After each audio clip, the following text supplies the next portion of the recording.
The other side of King David that we don't often talk about. Crippled inside, crowned on the outside. That was David, the man after God's own heart. Warrior, poet, king, sinner, survivor. When we hear his name, we think of slingshots and giants, psalms and praise, golden victories, and the sound of dancing in the streets. But David's life was no fairy tale.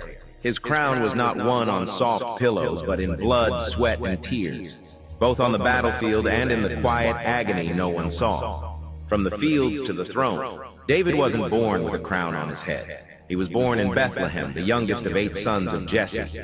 If you were picking the next king based on appearances, David wouldn't have even made the list. He was the kid out in the hills tending sheep while his older brothers got the attention. But here's the thing, while no one was watching, God was training him. Out there with the sheep, David learned leadership. Out there, he learned to trust God when no one else could help him.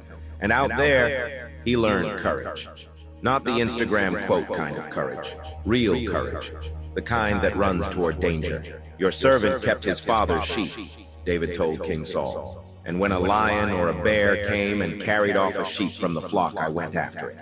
I struck it and rescued the sheep from its mouth. When it turned on me, I seized it by its hair, struck it, and killed it. This uncircumcised Philistine will be like one of them.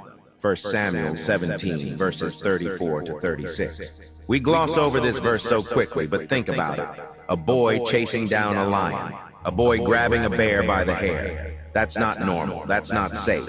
But that was David. Even as a boy, he was a warrior. And when he became king, nothing changed.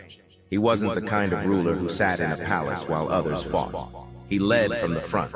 When his men went to war, David went with them. He kicked 200 Philistines himself and brought the proof back. His victories were so overwhelming that songs were written about him. Saul has slain his thousands and David his tens of thousands. David didn't hide from battles. He ran toward them. He had a trail of enemies behind him. Lions, bears, giants, armies. And he knew exactly who gave him that strength.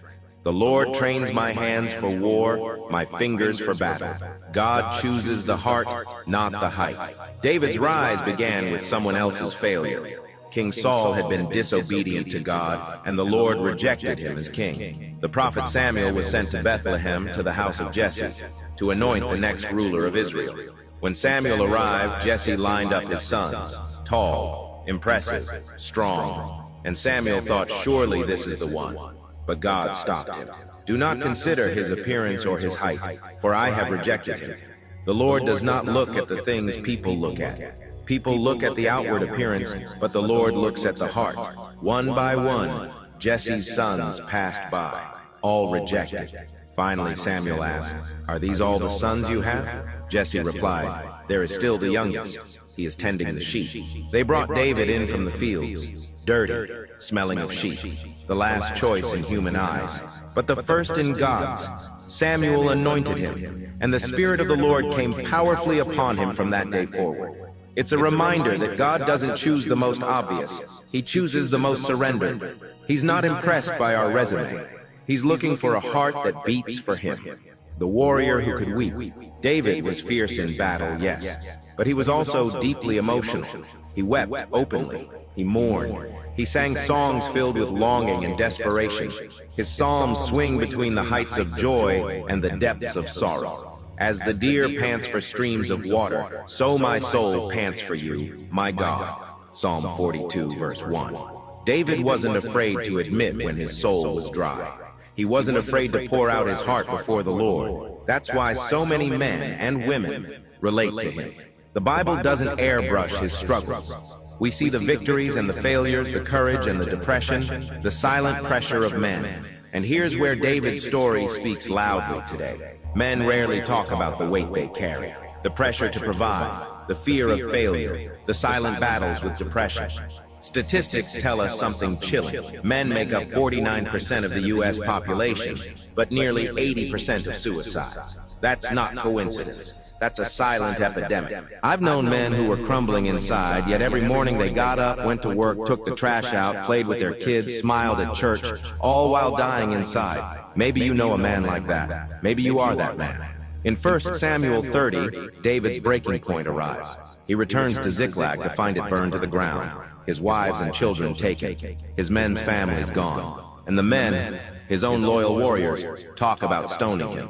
David and his men wept aloud until they had no strength left to weep. This is the man who killed giants, the man who chased lions, and here he is, on the ground, empty, exhausted. But then comes one of the most powerful lines in Scripture. But David encouraged himself in the Lord his God. No friends to lift him, no applause, no safety net, just David and God. What about you? Maybe your Ziklag isn't a burned city. Maybe it's a marriage in ruins, a career that collapsed, a dream that died. Maybe you've cried until you can't cry anymore.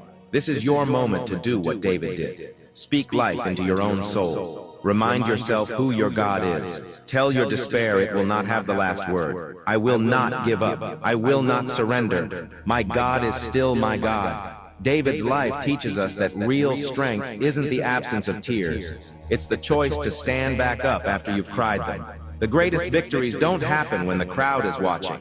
They happen when it's just you, the ashes, and God. So today, no matter where you are, encourage yourself in the Lord. Keep fighting, keep trusting, keep showing up. Your crown is still ahead. Your story is not over. If this stirred something in you, don't scroll past. Share it with someone you love and drop "My God is still my God" below. If you still trust God no matter the situation you are in right now. God bless you. Amen.